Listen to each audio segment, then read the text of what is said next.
August 25th, 2014 legislative session of the Salisbury City Council.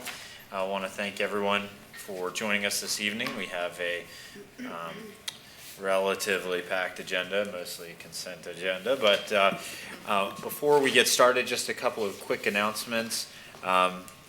If you happen to have a cell phone, if you wouldn't mind turning that on silent, and if you have to take an important call, if you wouldn't mind doing so in the hallway, we would appreciate it. Just for anyone who hasn't been with us or been with us in a while, the emergency exits are out the door to your right, and then a right down the stairs, and there's a secondary exit out the door to your right, and then left past the elevator. We will begin tonight with City Invocation provided by Pastor John Wright, minister at the Unitarian Universalist Fellowship in Salisbury. I'll ask Reverend Wright to come forward.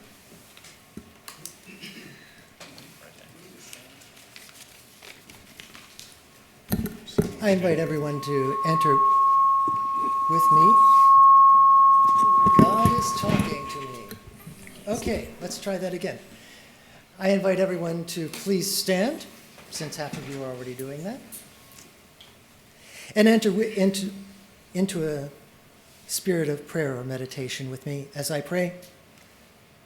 Spirit of life and love, Mother, Father, God, source of all, as members of this great city, we affirm that our citizens use many languages of faith, yet there is but one ultimate reality toward which all those words point.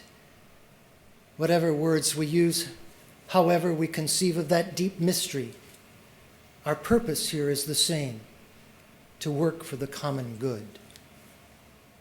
Tonight we celebrate the opportunity to gather together in this chamber as representatives of the diverse people to whom we are joined as the rivers and streams are joined as they travel to the ocean, joined as the eagle is joined with the sky, joined with the past, the present, and the future as we live together here in Salisbury, in the nation, and on this beautiful planet Earth. Thank you for this opportunity to honor you. We ask for blessings on these dedicated men and women who have given their time and energies for the common good. We ask that you bestow the gift of patience, that they may diligently weigh conflicting views and find the right therein. We ask for tolerance, that they may truly hear and consider opinions unlike their own. We ask for wisdom, that they may recognize the face of truth when it appears before them. When they feel fearful of the great responsibility of being the stewards of this city, help them to remember that they are not alone.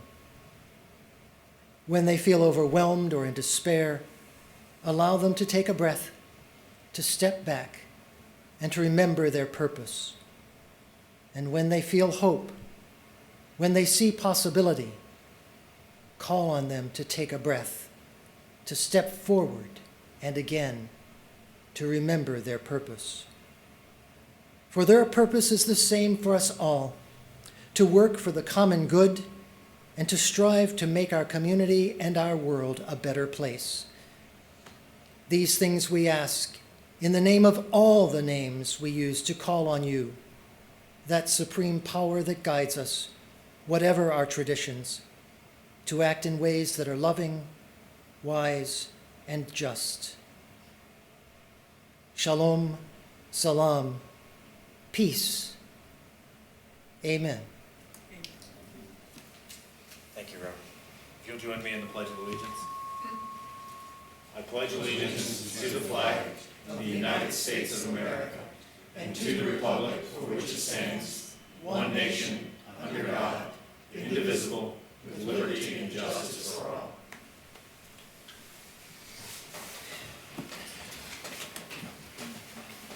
Reverend Wright, thank you so much for joining us this evening. Appreciate it. All right. We are lucky enough this evening to have a couple of presentations. We do have a proclamation to be made by the mayor, but before we get to that, I'd like to invite the state director of Telamon, Jennifer Shahan. Am I saying that right? Shahan. I apologize. Would you mind, do you need the, okay. Sure.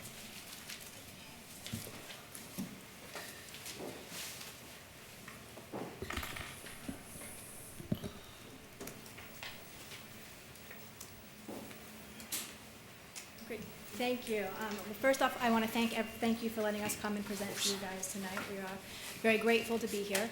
My name is Jennifer.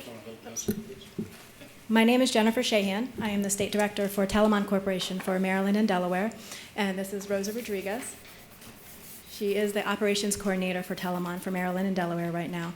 And we're here to share with you tonight just a little bit about what we do. Our regular presentation is about 45 minutes, and so we've condensed this down really quick, so we're going to speed through it. But we do want to invite anybody at any time, if you have questions or want more information, to please come see us. We'd be more than glad to give you the full array of services that we do. Telamon Corporation is a private nonprofit, and our motto right now is that we're a multicultural, multilingual human services agency. And we're promoting self-sufficiency in the agencies and the activities that we do in the communities that we serve. We actually operate in 11 states right now. We're a regional nonprofit, so we're not one of the small grassroots organizations, but we're not one of the big boys, Salvation Army that goes across the country. We're mostly in the Southeast, Mid-Atlantic, and the upper Midwest. And our mission says that we are committed advocates for people in need. We promote the development of human potential by providing resources and creating opportunities in the communities we serve. And we do that through a bunch of different programs that we operate, but they all fall into 4 main pillars. The first is workforce development, and that is our main operational pillar. We also provide services in early childhood education, housing programs, and other assorted community services. In Maryland, we focus on workforce development, housing programs, and assorted community services. In Delaware, if you've driven through Sussex or Kent County and seen any of the Head Starts, Telamon operates those Head Starts, but we don't operate those here locally in Maryland. So a lot of people, when they hear Telamon, a lot of people have never heard of us because we kind of fly under the radar with a lot of what we do. But we have been here a very long time. We've been here since 1977, and people knew us then as the Migrant Seasonal Farm Worker Association. Some people still know us that way. But we have really grown and provide lots of other services, though our heart still beats to serving migrant seasonal farm workers. And we came to Delaware in 1979. So in Maryland, what we're doing now, we're located in Salisbury in the one-stop job market.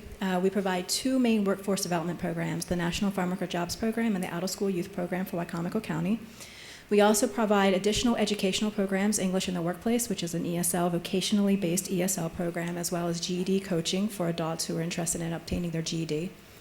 We're going to talk more about our housing programs, that's why we're here tonight, and then some of the other community programs that we operate we'll also talk about. So Rosa's going to talk a minute about our housing. Okay. So one of our ENT, Employment and Training Program, is the National Farm Worker Job Program, and that is basically geared to farm workers, migrant seasonal farm workers who come to the area.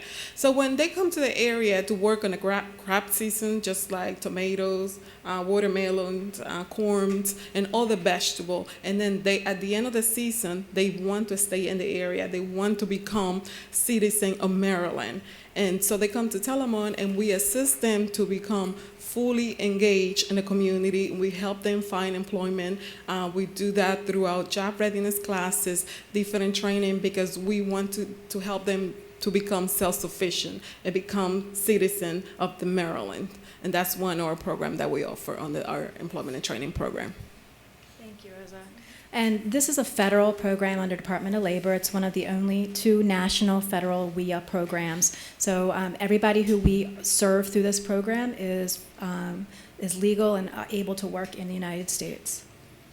And we also offer an out-of-school youth WIA program, and we started this about 6 years ago. And what we do is we provide the same employment and job training services to youth 16 to 21 in Wycomico County. We're always looking for referrals for that program, so if you know of anybody who's either out of school, they've either graduated and still need additional services to make that transition to career services, or if they have dropped out of school and need additional services, we have slots open for that right now. English in the Workplace is a vocational-based English class that we offer. We do have it in the mornings, Tuesdays and Thursdays at the One-Stop Job Market. We also offer Rosetta Stone in our resource lab there at the One-Stop Job Market. That's open Monday through Friday for anybody who's interested. It's work at your own pace. We also can contract with businesses for on-site language lessons. So we've worked with a couple of businesses over the past years who they want their employees to learn a specific language set, and we can come directly there and target at exactly what you need your employees to learn. Some of the other community programs that you can see, we have a food pantry, we do outreach for some different activities, some housing assistance that we'll talk about. There's some of our financial literacy classes, people graduating that we've done.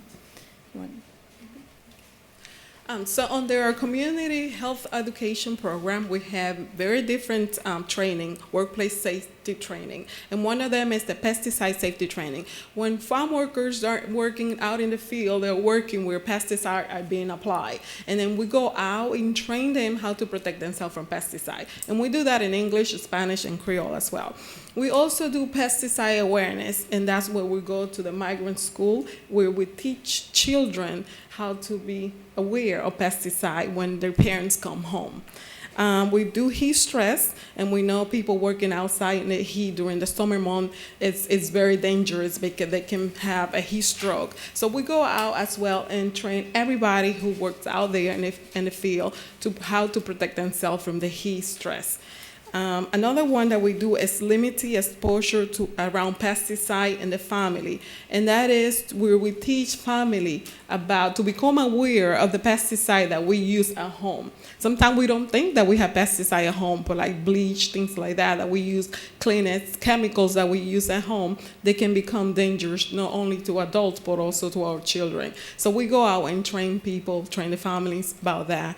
And also now, recently, in the last couple of years, we included the workplace safety for poultry workers, anybody who work in the poultry industry, because working in the poultry industry is one of the most dangerous jobs in the community, and so we go train them how to protect themselves and be safe.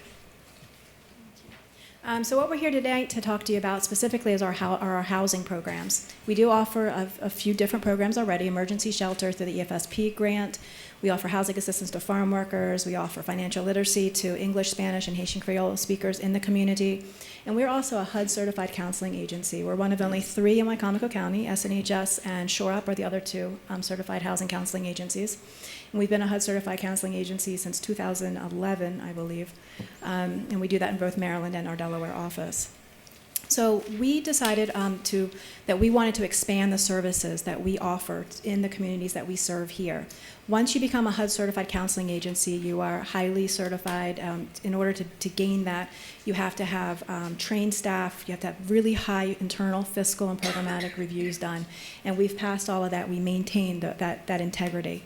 So we have the capacity to provide these services. So we put in a grant application last Friday to the Maryland Housing Counseling Fund through DHCD, requesting assistance so that we could have the funds available to expand outside of the targeted populations that we already serve.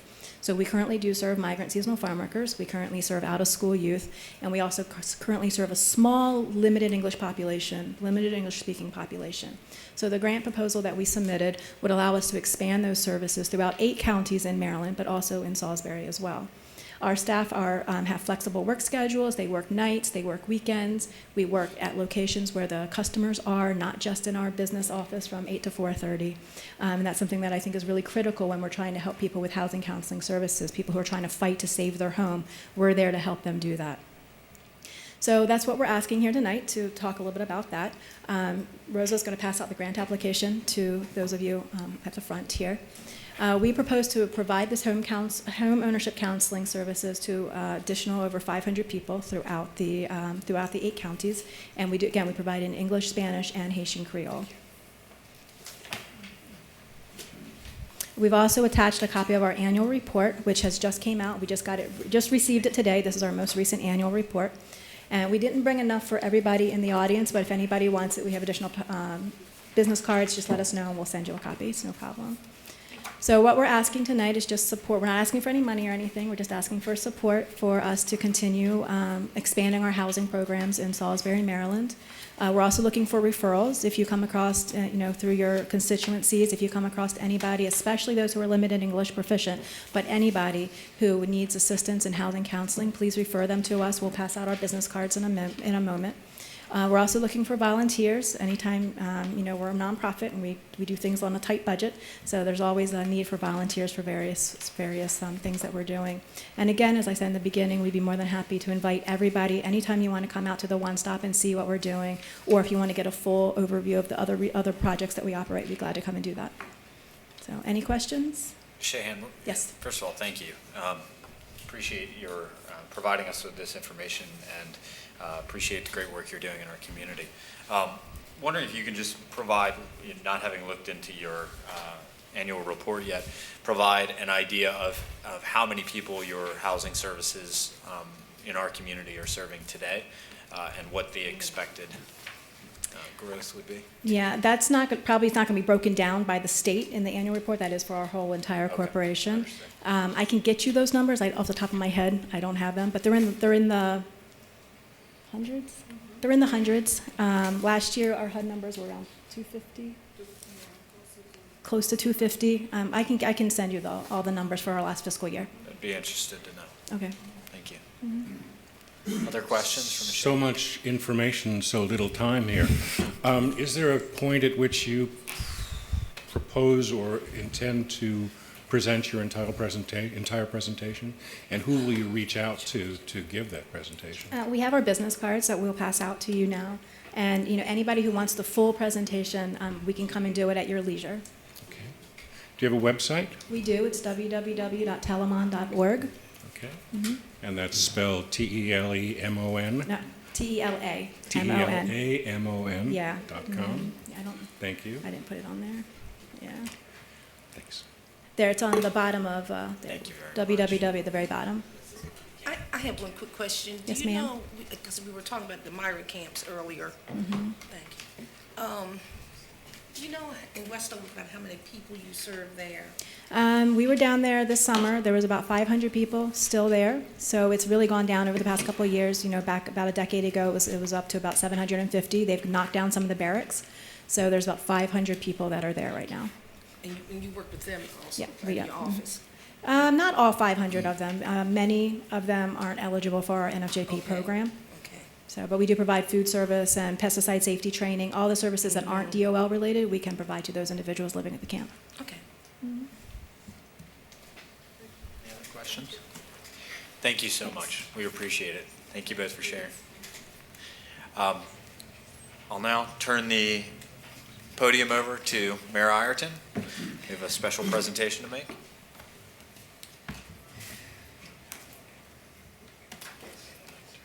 Good evening, Council. Good evening, Mr. Council President. This evening, we get a chance to honor a company whose name is synonymous with Salisbury and with the growth of really the Lower Shore and the whole Delmarva Peninsula. So if I could ask Mr. Palmer Gillis to bring his team forward right now, I would appreciate it if he would do that. Besides, really, the two of you giving us Brad and Joey. Gentlemen, oh no, that's another generation of it. Thanks for being here. Whereas Gillis Gilkerson is celebrating a 30 plus years in the construction industry, having been originally located at 300 West Main Street, Salisbury, Maryland, when it was founded by Palmer Gillis as Gillis Builders on August the 1st, 1983. His vision to provide an experienced, affordable, and local resource for construction services to customers across Delmarva. And whereas Gillis Builders began to expand its staff with the addition of Tony Gilkerson in 1985, Dwight Miller in 1986, J.B. Barnes in 1987, and the process evolved into Gillis Gilkerson in 1989. And whereas Gillis Gilkerson since 1989 has completed a long and varied list of commercial construction projects across Delmarva from Ocean City to Kent Island, Maryland, and from Dover, Delaware to Cape Charles, Virginia. And whereas Gillis Gilkerson has been and continues to be actively involved in the growth and development of downtown Salisbury and in the Salisbury community, now operating from 212 West Main Street, with more than 40 employees and with Palmer Gillis, Dwight Miller, and J.B. Barnes as the executive team at the helm following the retirement of Tony Gilkerson in 2005. So now, therefore, I, James Ireton, Jr., Mayor of the City of Salisbury, do hereby proclaim August 25th, 2014 as Gillis Gilkerson Day in our city in recognition and celebration of its August 1st anniversary of 30 plus years in the business community serving the citizens of Salisbury and residents of the city's neighborhood Delmarva communities. It's Gillis Gilkerson Day.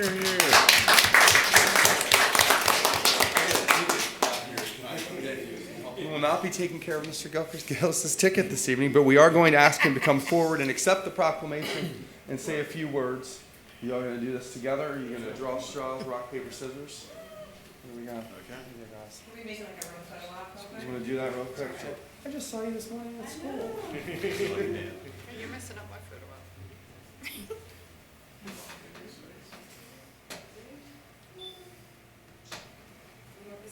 Got it?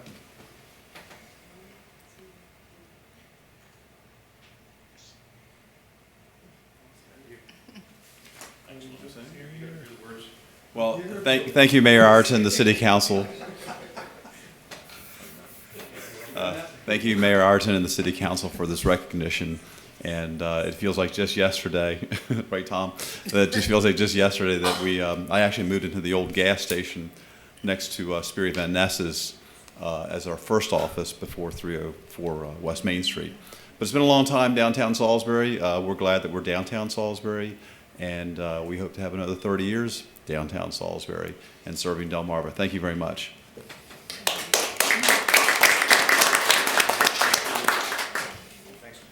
Gentlemen, thank you for everything you've done in this community. Thank you for everything you've built in this community.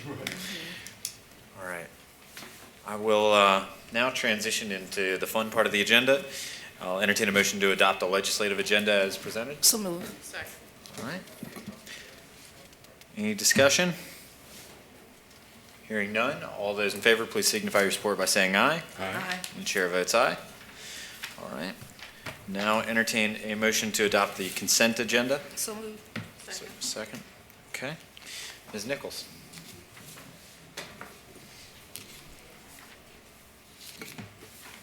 Good evening.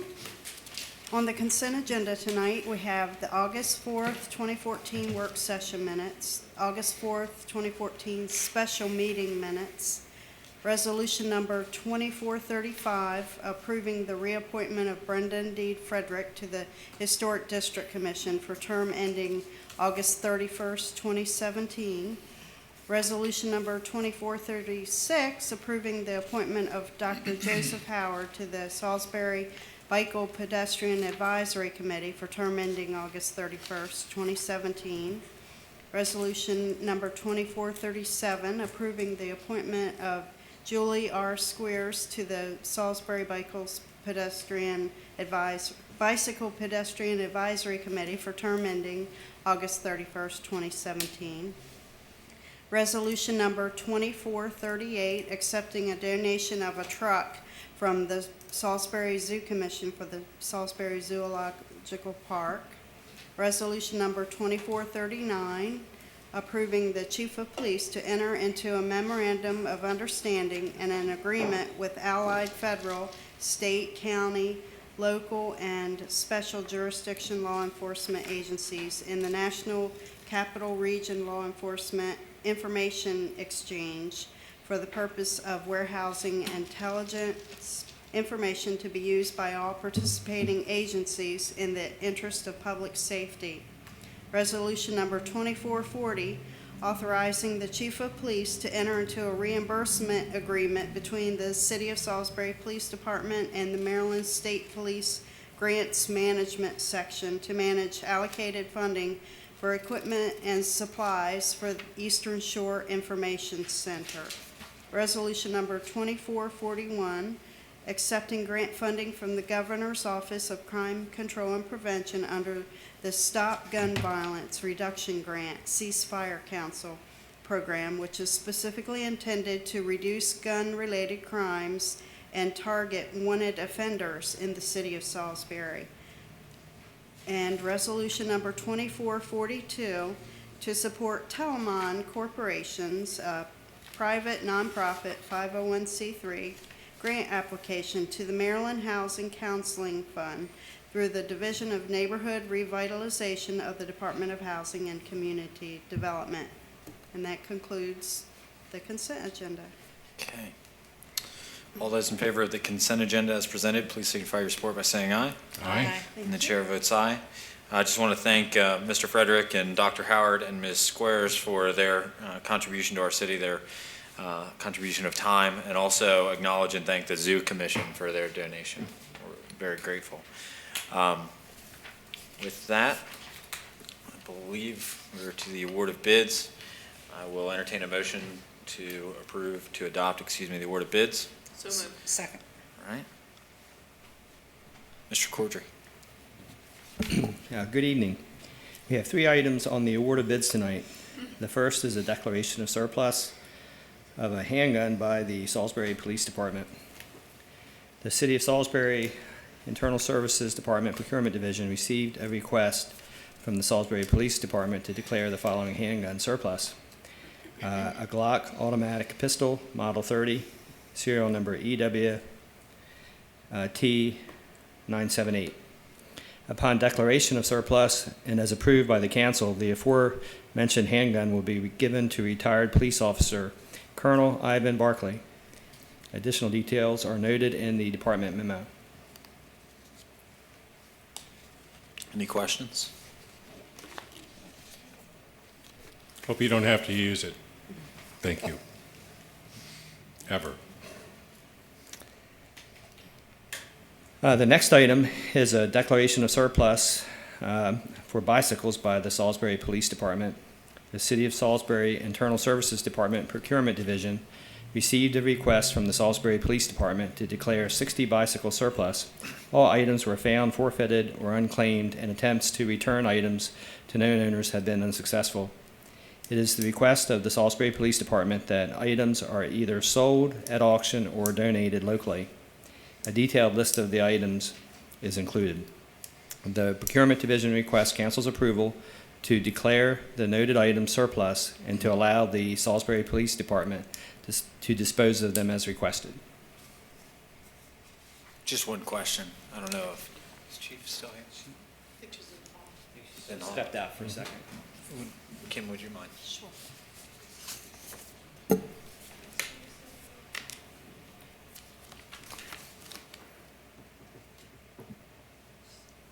Okay, all right. Maybe someone else in the room will know the answer to my question. Mr. Stevenson, you might. The listed serial numbers associated with the bikes represent, maybe 90% of the bikes have a serial number listed. And I know in your report, Mr. Cordray, you said that attempts to reach the known owners were unsuccessful. When Major Mindshine was here last week, or 2 weeks ago, he referenced that sometimes they've moved away. It was a college student or something. But again, the vast majority of these have a serial number. I just want to make sure that these are serial numbers that were not applied after they were recovered. These were serial numbers that were known when the bicycle was recovered. I think that's a serial number off of the bicycle, not that we had it in advance. Right. That's what. Well, I'm not wondering if we had it in advance, but whether or not the serial number was applied prior to our receipt. These weren't the serial numbers applied at the. From the manufacturer. Okay, these are simply manufacturer's serial numbers, not recorded in our system. Right, well, when they register your bike, they record the serial number, the Right. manufacturer's serial number. Right. And in the paperwork, they take a picture of it, they get a copy of your driver's license, so they know who it belongs to. And this is one of the reasons I always push people to go and register the bikes, because we have the serial numbers, we could tell exactly who these belong to and return them to the rightful owners had they been registered. Well, some of them are kids and they won't have driver's license. Well, but their parents do. I mean, it's just for contact information. It's just so they can know who to call or who to get a hold of. Okay, that answers my question. Any other questions? How many of these bikes are usable, do you know? Or in condition that could be easily repaired? Approximately 15 to 20 of them. 15 to 20? Yes, sir. And those are, do you anticipate most of those will go to donation or to auction? Well, we've called out the ones that are usable, and we typically, most recently, we donated to Halo, so that they Okay. could use them at the shelter. Stop the Violence has expressed an interest. We're just starting to work out the details with that, so we'll be able to present that to you hopefully shortly. Okay. Thank you, ma'am.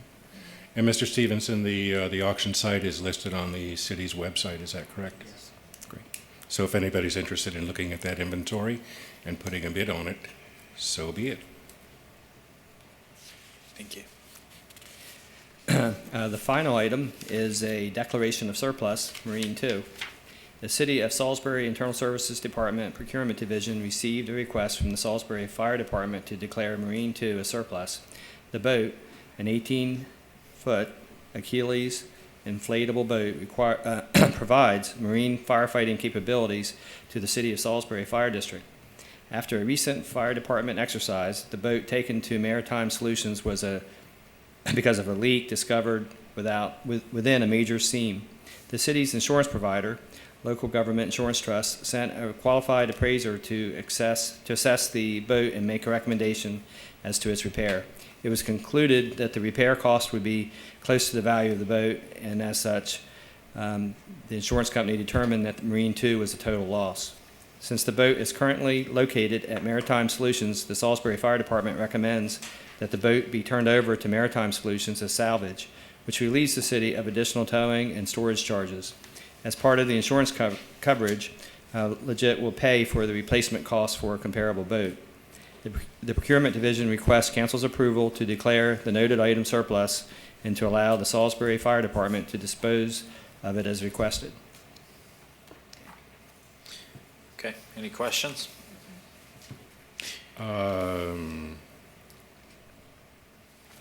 What's that last line mean, to dispose of it as requested? I'm sorry. Just to put it to surplus? No. That is all? Them for salvage. Okay, Leave it where it is. thank you.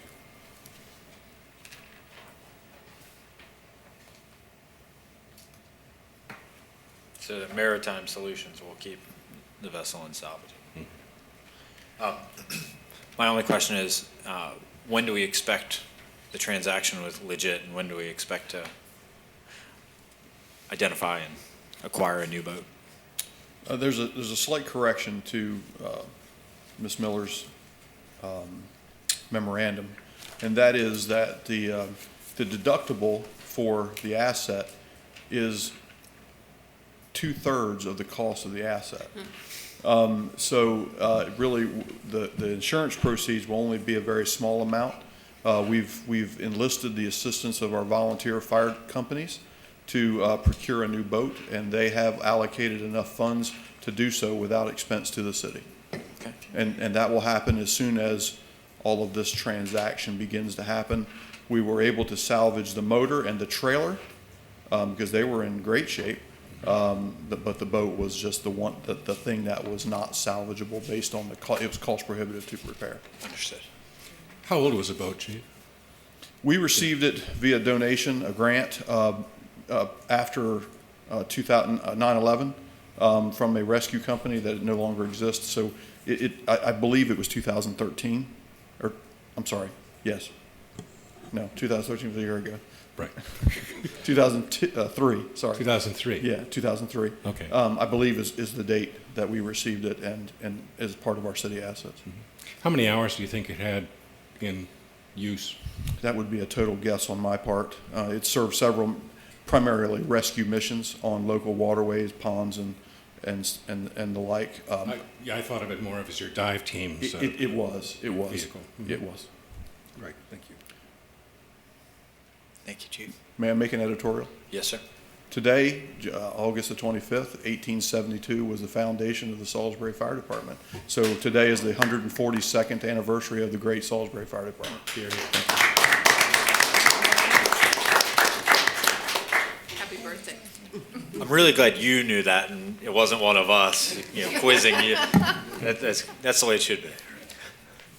Thank you, Chief. And congratulations to your firefighters on all their service, 3 years of service. All right, any other questions for Mr. Cordry? No? Okay. And all those in favor of the award of bids as presented, please signify your support by saying aye. Aye. And chair votes aye. Okay.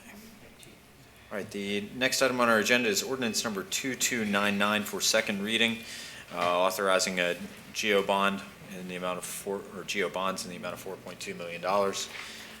Entertain a motion to adopt ordinance number 2299. So move. Second. Mr. Tillman? Okay. Presumably you don't want me to read this entire thing. Please. No, sir. Please. Okay.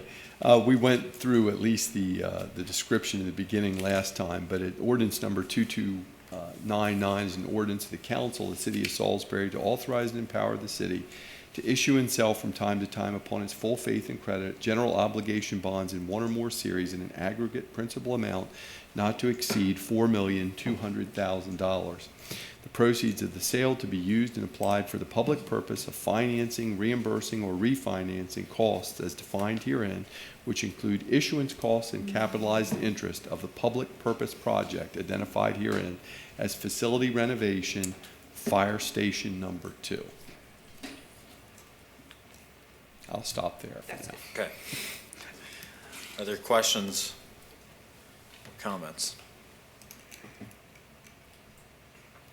All right, hearing none. All those in favor of ordinance number 2299, please signify your support by saying aye. Aye. The chair votes aye. All right.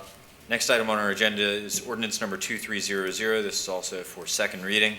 This is to authorize general obligation bonds to be floated in the amount of $2.8 million. Entertain a motion to adopt ordinance number 2300. So moved. Second. All right, this ordinance also prepared by city's bond council is $2.8 million. The proceeds of the sale thereof to be used and applied for the public purpose of refunding or advance refunding in whole or in part all or any portion of the city's outstanding City of Salisbury infrastructure bonds 2004 Series A, including paying principal, redemption, or prepayment premiums and or accrued and unpaid interest thereon, paying the cost of the issuance of the original refunding bonds and or to the extent determined by the council, paying interest on the original refunding bonds. And the primary purpose is obviously to refinance. So I'm sure a lot of people out there are confused by that one. Yes. Yeah. And to save money, which Thank you. obviously Mr. Cordry could explain if you need. Well, and Mr. Cordry has explained the savings there. Just so I can sort this out in my mind, we've talked about this several times, but I want to go back to something that we discussed, Mr. Cordry, 2 weeks ago, which we may be getting to, but I believe there's a correlation, which is the change in or addition of the purpose of several funds, which included the marina and the marina improvements and the tennis courts. Would the authorization of this enact those changes, or is that will that be linked to a future action that we have to take? Future action. Okay, so in no way impacted by this decision. Thank you. And I'd like to thank Mr. Cordry for, this is not the first time we've had the opportunity to refinance a bond, and Mr. Cordry's on top of it and has saved us lots of money. Thank you. Any other questions? All right, I'll echo Mr. Spee's thanks to Mr. Cordry also for making this relatively clear and straightforward. All those in favor of ordinance number 2300, please signify your support by saying aye. Aye. Aye. And the chair votes aye. Thanks, Mr. Tillman. All right, we had no requests for public comment? No. Okay, all right, well, with that, we are going to adjourn. We will reconvene. We are scheduled for a 7:15 closed session, so we have a few minutes break. Unless council is interested in having some discussion closed discussion prior to our 12th and final interview. I'd prefer to wait and give him the courtesy of waiting until after as well. So we'll take a recess for 35 minutes. Sounds good. All right. We are recessed.